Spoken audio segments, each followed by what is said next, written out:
ঝিনাইদহের কালীগঞ্জে ধর্ষণের পর ৫ বছরের শিশু তাবাসসুম হত্যার ঘটনায় প্রধান অভিযুক্ত আবু তাহেরকে গ্রেপ্তার করেছে পুলিশ। উদ্ধার করা হয়েছে হত্যাকাণ্ডে ব্যবহৃত লুঙ্গি ও নিহত শিশুর ব্যবহৃত স্যান্ডেল। শুক্রবার দুপুরে কালীগঞ্জ থানায় সংবাদ সম্মেলনে পুলিশ জানায়, বৃহস্পতিবার দুপুরে শিশুটির মরদেহ উদ্ধারের পর তদন্ত শুরু করে পুলিশ। প্রাথমিকভাবে নিশ্চিত হওয়ার পর প্রতিবেশী যুবক আবু তাহেরকে কুষ্টিয়া থেকে গ্রেপ্তার করা হয়। পরে তার স্বীকারোক্তি অনুযায়ী উপজেলার রায়গ্রাম এলাকার চিত্রা নদীর তীর থেকে শিশুটির ব্যবহৃত একটি স্যান্ডেল ও নদী থেকে হত্যাকাণ্ডে ব্যবহৃত উদ্ধার করা হয়। এর আগে বৃহস্পতিবার বিকেলে নিখোঁজের একদিন পর বিদ্যালয়ের সেপটিক ট্যাঙ্ক থেকে ৫ বছরের শিশু তাবাসসুমের বস্তাবন্দি লাশ উদ্ধার করা হয়। এই ঘটনায় রাতে অজ্ঞাতদের আসামি করে কালীগঞ্জ থানায় একটি হত্যা মামলা দায়ের করেন নিহতের বাবা। ঝিনাইদহের অতিরিক্ত পুলিশ সুপার মাহফুজ আফজাল জানান, প্রাথমিক জিজ্ঞাসাবাদে গ্রেফতারকৃত তাহের হত্যার কথা স্বীকার করেছে। 3টা বাড়ি কিন্তু ফাঁকা, ওই 3টা বাড়িতে কোনো লোকজন থাকে না, পরিত্যক্ত। তো তার নিজের যে পরিত্যক্ত বাড়িটা, এই বাড়িটাতে সে মাঝে মাঝে সিগারেটের প্যাকেটটা রাখে, 12 বাজার এলাকাতে সে সিগারেট সাপ্লাই দেয়, আবার এটা তালা মেরে চলে আসে, এখানে কিন্তু কেউ থাকে না। তো ওই দিন দুপুরে তো এটা বলে রাখা ভালো, আমাদের কাছে মনে হয়েছে ঘটনাটা আসলে পরিকল্পিত ঘটনা।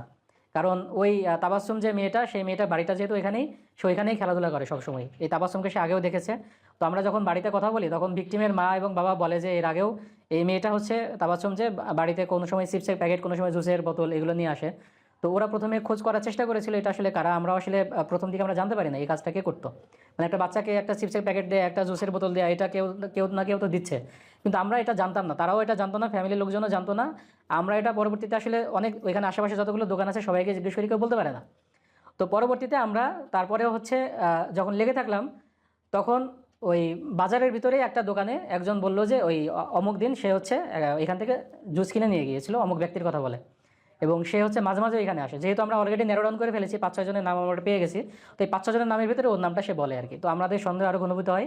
তো আমরা দুপুর পরে বিকেলের পরে যখন আমরা জানতে পারি এই ঘটনাটা ঘটিয়েছে, তখন তার ঠিকানাটা আমরা কালেক্ট করি, এবং তখন আমরা জানতে পারি সে ফারাসপুর গ্রামে তার বাড়ি, সে এখন এখানে ভাড়া থাকে।